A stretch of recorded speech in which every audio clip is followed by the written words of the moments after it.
Hey guys, and welcome back on the Dark Vanities. I'm Ken Matteo Camarda, and today I'm here on the Dark Vanities to briefly explain you why I'm going to buy the Nikon Z30 with the Sigma 16mm f1.4 and why I think that combo will be great for my purpose, okay?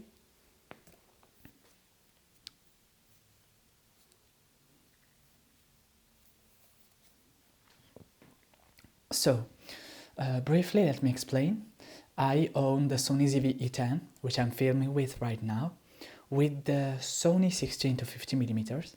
Now I'm filming with that lens, and the Sony ECM W2BT, and now I'm shooting with that mic, okay? The wireless system. So, briefly, why do I need a Nikon? I have the Sony ZV-E10, I have the Sony ZV-1F, I have the Fujifilm X-T30 Mark II. These three cameras serve three different purposes. The first one, the Sony ZV-E10, is my vlogging main camera, okay?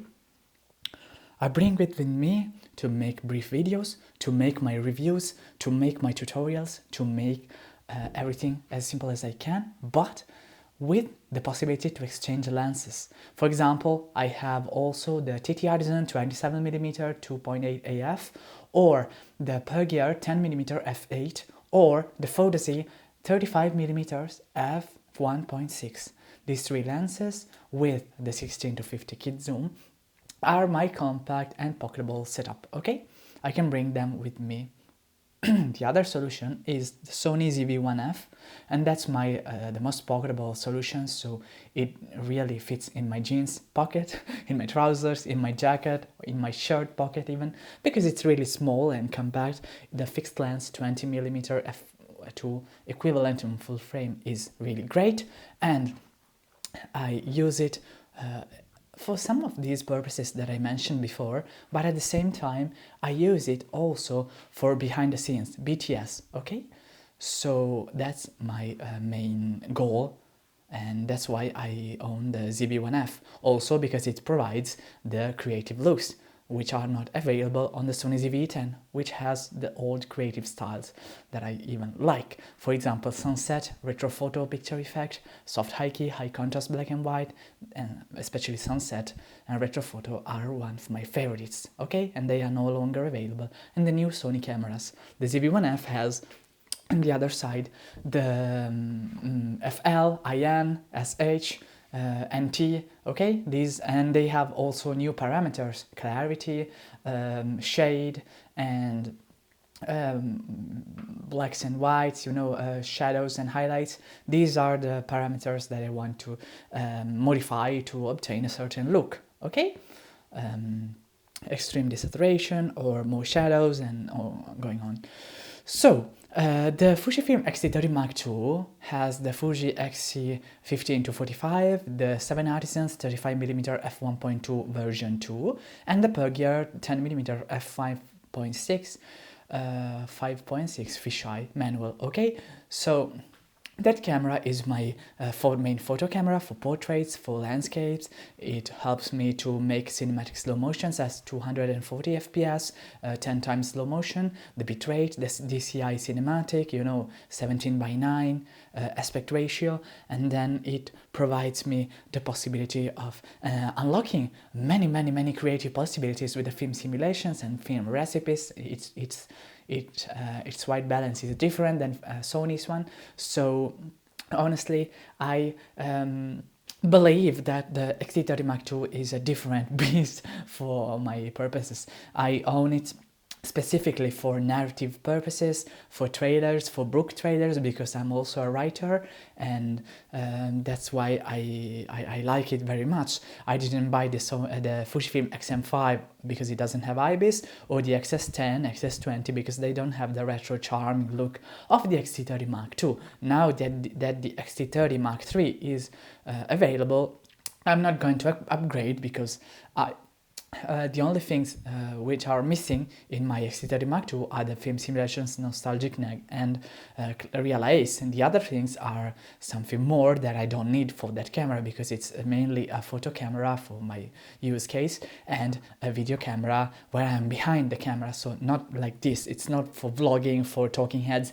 it's more for narrative purposes, short clips or movies, that kind of documentaries, okay?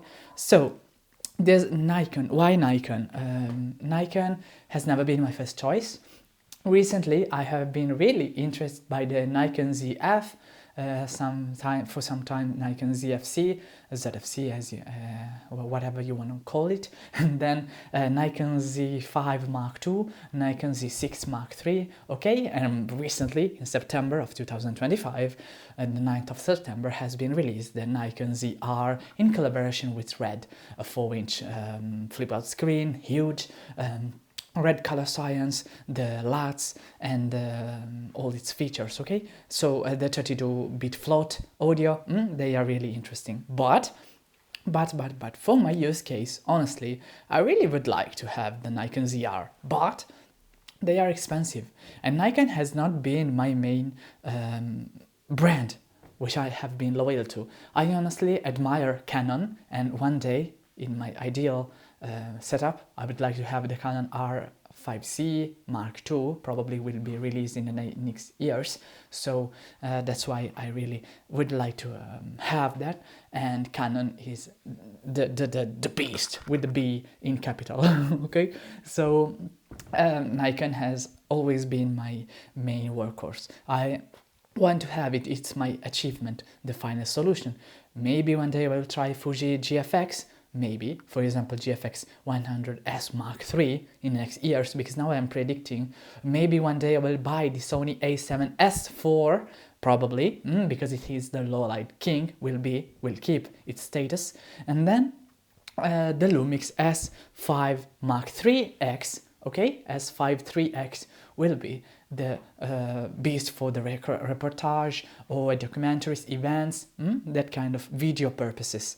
What else? The Canon C80, I would like to have it, but the Canon R5C will have some of the features of the C80, but with a 45 megapixel and most importantly the photo features, because I would like to have just one Canon for photo and video, something ideally in the Sony setup. It would be like A1 Mark II, no? That's the thing. Stacked sensor, backside illuminated, that's the specifications, specs. So Nikon Z30 with the Sigma 16 millimeters f1.4. Why? In brief, Sony is my compact setup, okay? I want to keep it as travel friendly as possible. I want to keep it as minimal as possible, and the Sigma 16 f1.4 is really huge, and it's important, its weight and its size and its aperture, everything, and its sharpness, okay? So that's not my purpose of the for that kind of setup. Whereas on Nikon, honestly, I will be completely honest with you, Nikon has Nikon has a clear picture. I mean, it's a little more cinematic than the Sony one, and I mean straight out of camera without post-production. And also Nikon has the create picture controls. Nikon has a neutral and more loyal, in Italian we say fedele, it means faithful, color reproduction. And Nikon is great for portraits, people use it for interiors, for real estate, for everything. But in my case, I don't need to have Nikon for portraits or for these kind of purposes, because I already own the Fuji X30 Mark II, and I don't need Nikon for talking heads or these kind of videos, because I already have the Sony ZV-E10, okay?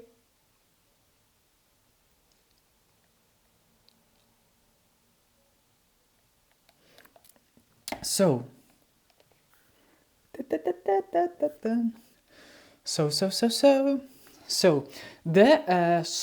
Nikon Z30 will be my main camera in my music studio that I have. I own an apartment which has been converted into a music studio, some kind of. So I can use it in that way, so that I can in that way I can have it fixed permanently on a huge tripod, and that allows me to use the camera in a way that it wouldn't be just limiting. It would be just limiting for my ZV-10 or for my X-T30 Mark II. I mean, I would like to have the Z30 just in the studio, permanently there, fixed to record my music sessions or recordings or that kind of stuff. But without bringing it with me in the streets or in the nature for photography or for video, or without bringing it with me for portraits or for parties, or using it in this way for YouTube. Okay, that's not the case. So honestly, I appreciate the Nikon Z30, and I would not need Nikon Z50 Mark II or Nikon Z5 Mark II or Nikon Z6 Mark III or new APS-C cameras, because its use would be really limited in my case.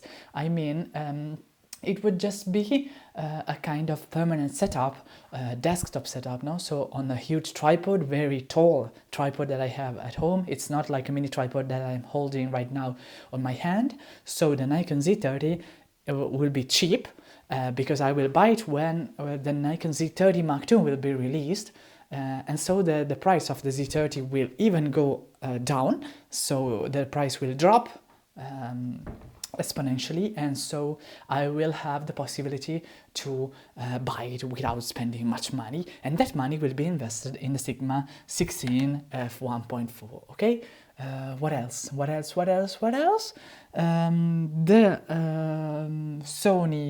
Nikon Z30 has some interesting creative solutions despite its neutral and faithful, credentials.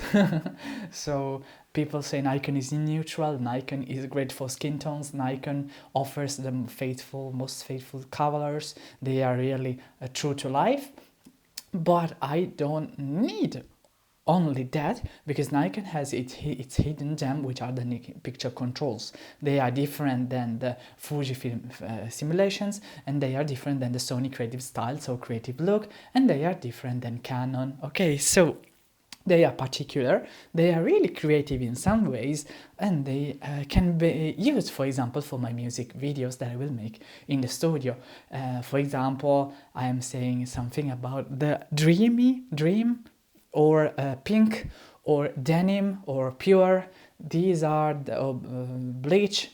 They are different than the Sony or Fuji color presets. Okay, so dream offers something like a soft focus. Pink is more for a romantic atmosphere. Morning, Sunday, they are melancholic. They are, the name just describes what they are meant for. And pure and denim are more for fashion or for not nature. Pure is more for true to life, and denim is more for fashion, cool stuff, new.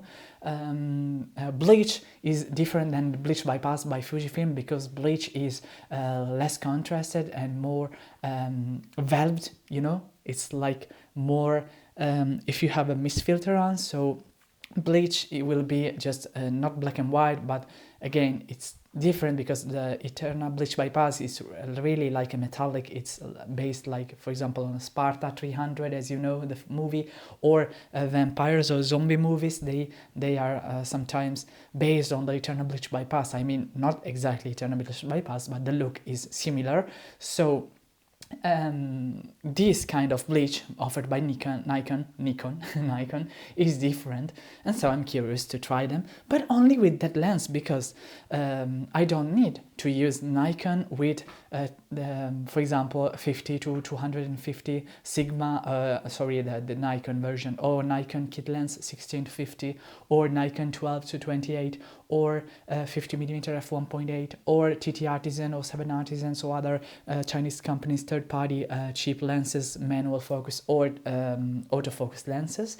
And also I don't need to use it for something like nature or street photography or videography. So honestly, I don't need to buy many lenses and different lenses or lenses with character, because honestly, for that I have already Fujifilm and most importantly this Sony ZV-10 with the lens with character, because my goal with the ZV-10, not this time because I don't have it on, but my goal with the ZV-10 is, my challenge is to turn it into a film camera. So I have these kind of particular lenses that I mentioned in the introduction of the video, and also I use on them different mist filters, and I reduce sharpness, contrast, and other parameters to I use the right creative white balance, for example shade with shade with a sunset, so I create extreme results, or daylight with retro photos, so or cloudy with portrait. So I combine the creative styles of Sony with modifying the parameters and with the white balance, so with auto ambience, to provide a different experience than the usual Sony experience that people have. And that's what also I aim to provide with the Sony a7S IV whenever I will buy it, but this time in full frame for the low light capabilities. So what else?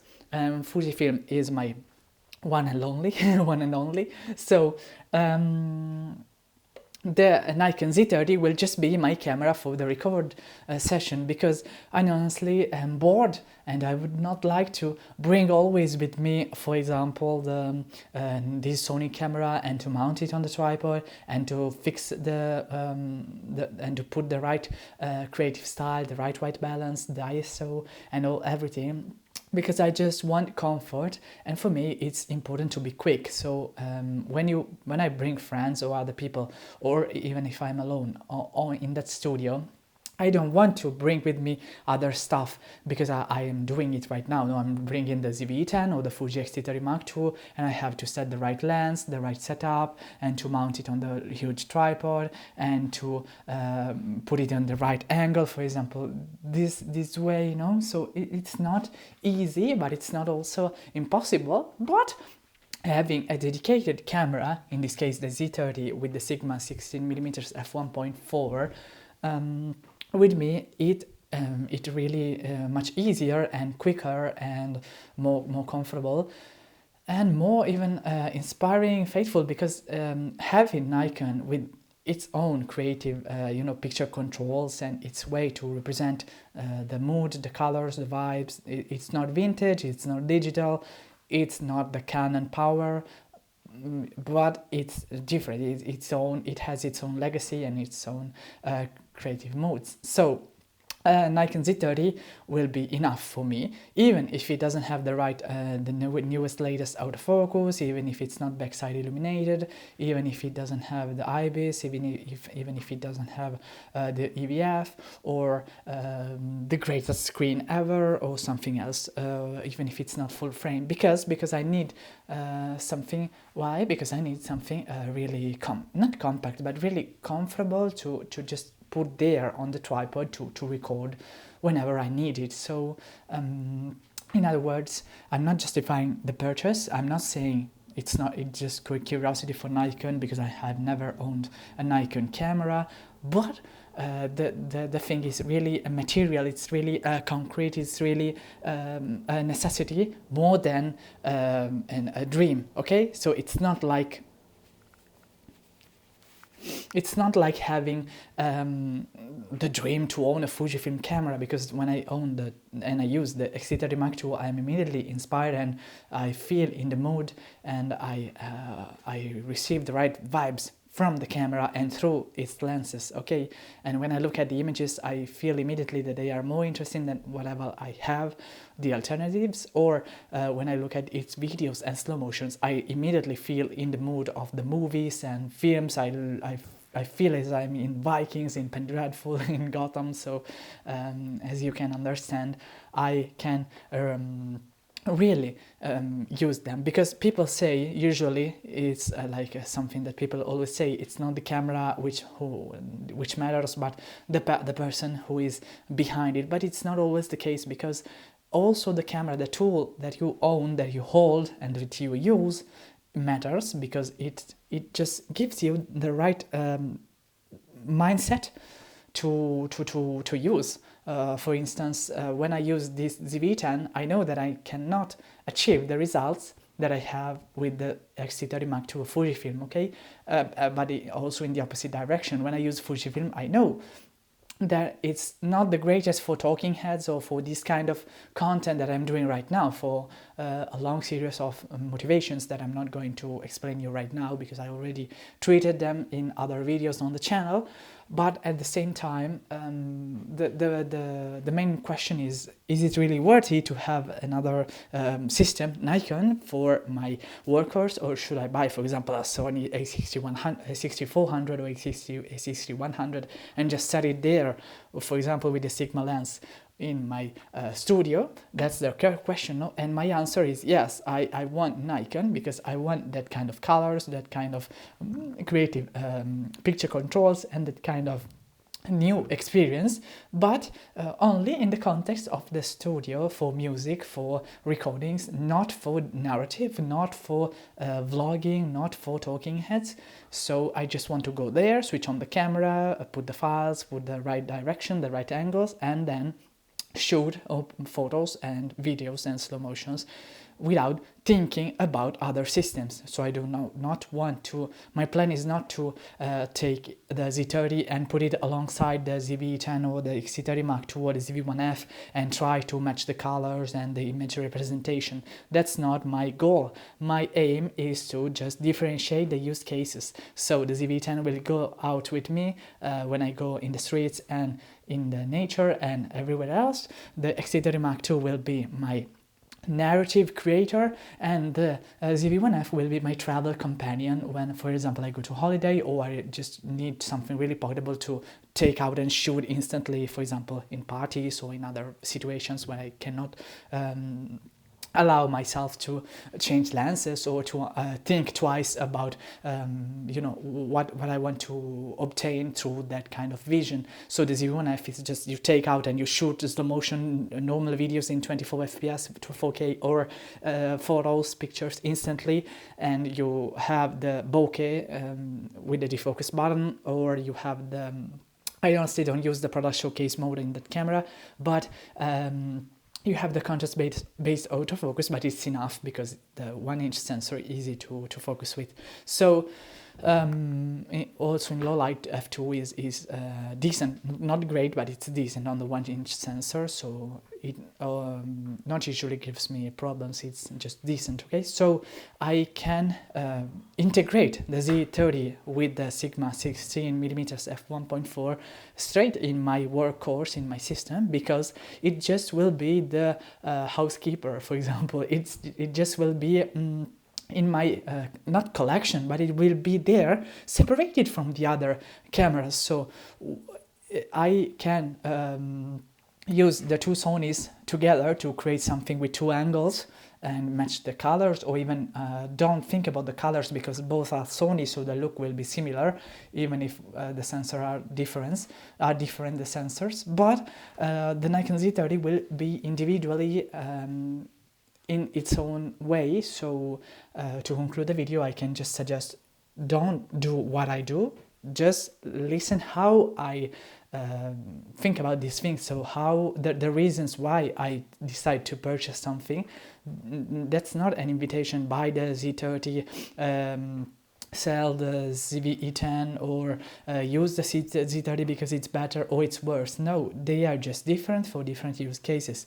I don't want to put them together in the same context, and I don't want to compare them. So I will never make a video, oh, Z30 vs ZV-E10 vs, for example, X30 Mark II, which one is the better APS-C. That's not my purpose. and it's just a waste of time because I know that Z30 is weaker in many ways than the ZV-E10 and then the X30 Mark II.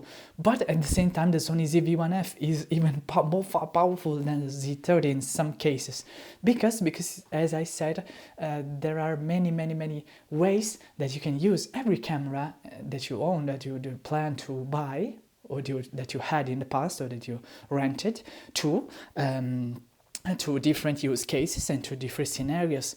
For example, the Z30 will be there only for the music, and I will just integrate it in a harmonic way, so it will not go in conflict with other systems and will not be in a competition. So the Z30 will just be a tool, not something like Sony ZV-1F is just like my eyes in the field, okay? For the BTS and for other stuff. The X30 Mark II is just my heart and the soul, okay? It's just like my soul in the field, because it gives, in Italian we say anima, so soul is like, it's like gives something more, and Sony ZV-10 is my heart because it has a certain vision, which is not like Fujifilm, but at the same time it's more than the ZV-1F, but at the same time it's distinct, okay? So the ZV-10 is like the heart of everything, because it also has been my first camera, a mirrorless that I ever owned, and I learned everything that I know through that camera. Firstly I hated it, and then I loved it, and now it's just the best thing that I have ever owned. So versatile, so because I learned and I grew up with that camera, and I appreciate it as it is, without IBIS, without the AI features, without I don't know other things, the creative looks and everything, but the ZV-10 is what it is, and I sold it last year, but then I bought it again in the beginning of this year, in January. Now it's December 2025, so I owned it for 1 year almost, and now I think after, I am talking about after rebuying it, so I learned how to set it as I want to have the right look, okay? The Z30 will not be something like that, because I just will use it in the studio, so f1.4 will help me in internals, but in the low light, okay? But it will not be better. For example, the 16mm f1.4, it will never be compared to the Sony 16 to 50mm that I have with my Sony ZV-10, which I'm filming with right now. Okay, you are now looking at me at 16mm f3.5 on the Sony ZV-10, but that's not the case. Okay, so I will not regret not having that lens for the Sony system, because I honestly don't need such a lens. Okay, that's personal interpretation. So that said, for me, for today, it's everything. I am glad that I managed to make all of this speech in English as fluently as I could, as quickly as I could, even spending a lot of minutes here making this kind of monologue. Okay, so goodbye, my friends. In the name of horror, of fantasy and gothic fiction, if you want, kindly subscribe to the Dark Vanities here on my channel. I am making content sometimes in Italian, sometimes in English, sometimes I just show things, for example, moody videos, narrative or something like that. So it's particular, but at the same time it's difficult to be understood in a versatile way, because I make things for different niches, for different targets, for books, for films, movies, for TV series, for cameras, for music, for other stuff. So it's not just in one direction for just one kind of people, okay? So that said, I just need you to subscribe to the channel, to support it, because at the moment I don't have 1,000 subscribers, and I think it's not right, because I put much effort in making these kind of videos, and I give you my time and my energies and my my ideas that could be also stolen that could be stolen by other people. So it's right that sometimes I receive, or even not me, but my content receives some kind of reward. And I'm speaking about a like, a hype, a comment, a share, or most importantly, the subscription to the channel, okay? Guys, for me, for today, by me, it's enough. And let's see again. Goodbye. And let's see in another video. Goodbye, my friends.